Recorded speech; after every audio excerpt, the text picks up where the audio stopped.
بسم الله الرحمن الرحیم.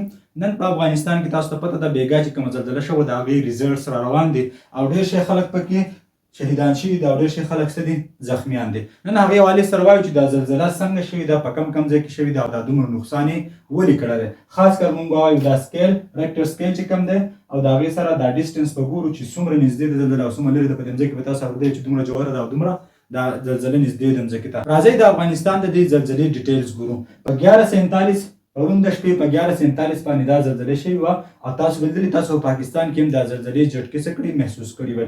د دې میګنیچیوډ چې هغه څه دی شپږ په ریکټر سکیل باندې. نو راځو ګورو چې دا ریکټر سکیل څه شی دی او د دې شپږ نمبر مطلب څه دی او د دې شپږ نمبر د لاسه دومره نقصان کیدی شي او که نشي کیدی او که نشي کیدی نو بیا دومره نقصان شوی ولې دی. نو مین خبره زموږ سره څه ده دا ده. راځو دا ریکټر سکیل ګورو. دا ریکټر سکیل چې کوم دی په دې باندې د 0 نه واله او د 10 پورې صحیح انسي پی د 0 نه واله او د 10 پورې د 4 پورې زلزله چې کوم ده هغه دومره غټه زلزله نه کنسیډر کېږي او دومره غټ نقصان کوي هم نه. 5 چې کوم دی هغه هم دومره غټ نقصان نه کوي خو موډریټ ایوریج درمیانه زلزله ورته وایي. او د چین چې کومه سیوای هغه زلزله بیا ډېره زیاته تیزه کنسیډر کېږي، هغه ډېره خطرناکه او مضبوطه زلزله. دلته ریکټر سکیل باندې چې کوم دی دا زلزله څو راغله؟ شپږ راغله. مطلب دا دی چې هغه ایوریج درمیانه زلزله ده. نو بیا چې دومره غټه زلزله نه ده نو دا دومره نقصان یې ولې کړی دی؟ دا دومره نقصان یې ځکه کړی چې اصل خبره په دې ځای کې دی دا 8 کیلومیټر ډیپ چې موږ لیکلی دی د دې مین خبره په دې ځای کې ده چې دا دومره نقصان یې ولې کړی دی. نو دا چې کله په دې ځای کې دننه زلزله وشي نو د هغې طرف نه یو انرژي را روانه شي د ویو په فارم کې. مطلب تاسو به لیدلی یو چپه به د سمندر کې یا په دې سیند کې به تاسو لیدلی دغه شان یوه چپه وي.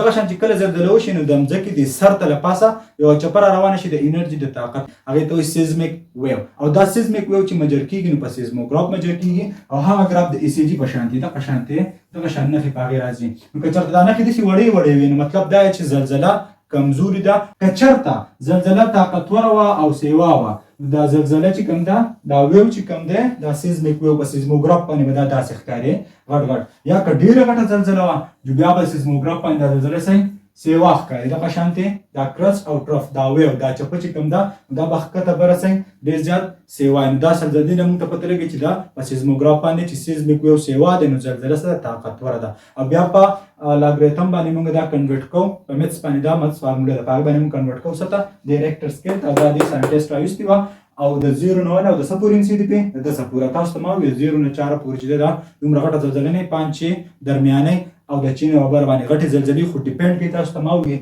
چې مین شی په دې کې څه دی دا ډسټنس دی. ډسټنس په ډېر غټ رول ادا کوي. تاسو وګورئ دا 8 کیلومیټر د 0 نه 70 کیلومیټر په منځ کې چې زلزله راشي په همځکه کې ژوروالی مونږ وایو چې 0 نه واله او 70 کیلومیټر پورې لاندې په دې منځ کې زلزله راغله نو مطلب دا دی چې دا ځمکې ته نږدې ده او دا بیا نقصان څه کوي سیوا کوي. دا انرژي دا ویو چې پروډیوس شو که نه دا سیزمیک ویو چې دی دلته نږدې دی ځمکې ته نږدې دی دا چې په بر راځي دې سره طاقت صحیح سیوا نو بهر بیا نقصان کوي. کورونه او هسپتالونه او وغیره څومره سټرکچر د انفراسټرکچر دا ټول څه کوي ورانوي. نو مطلب دا دی چې د 0 نه 70 پورې دا 8 کیلومیټر دی مطلب ډېر زیات نږدې ده دا زلزلې ځمکې ته ډېره زیاته څه شو ده نږدې شو ده. خیر که دا میګنیچیوډ چې دی ډېر زیات سیوا نه دی چې هم سیوا دی خو ډېر زیات سیوا نه دی په دې ریکټر سکیل باندې. نو چې ډېر زیات سیوا نه دی نو دا نقصان اصل کې څه کړلی دی کړی دی ډېر زیات نږدې شو ده دا نقصان اصل کې ده کړی دی چې 8 کیلومیټر نږدې شو ده. په ننګرهار کې او په کونړ کې به دواړو کې دا لوکیشن دی مین لوکیشن چې په دې باندې ډېر زیات نقصان په دې ځای کړی دی. تاسو ته پته ده د 800 نه سیوا کسان چې دي هغه شهیدان شوي دي. 800 خو چې کوم دی تر اوسه پورې کوم فیګر چې راغلی ریسک اپریشن شوي دي دا خلک یې راویستی دی د هغې نه موږ ته پته لګېدله او هغو دا ویلي د هغو هیلث ډپارټمنټ دا خبره کړې ده چې ډیت چې کوم دی هغه ډېر زیات څه کېږي سیوا کېږي به ځکه چې داسې ځایونه دي چې هغې ته لا ریسک اپریشنز والا نه دي رسېدلي هغه به کوي او کسان به پکې مړه راوباسي. نو دا 800 تر اوسه پورې دا به سیوا کېږي نو کسان به ډېر زیات مړه دي او 3000 د هغې نه سیوا کسان چې دي هغه زخمیان دي ډېر شه کسان چې دي هغه د ځمکې د لاندې دي هغه راویسته غواړي د پاسه پې لینټر راتاوي شوي دي او وغیره پې راتاوي شوي دي. نو دا زموږ سره د افغانستان چې کوم د زلزله او دا یې نقصان کړی دی. باقي په زلزلې باندې موږ بل لیکچر الو په هغې به مکمل ډیټیل سټپ بای سټپ تاسو ته وایو چې دا ډسټنس او دا میګنیچیوډ او ریکټر سکیل او دا ویو او سیزمیک ویو او سیزموګراف وغیره هر څه به په هغې کې بیا ډسکس کوو په ډیټیل سره. الله حافظ.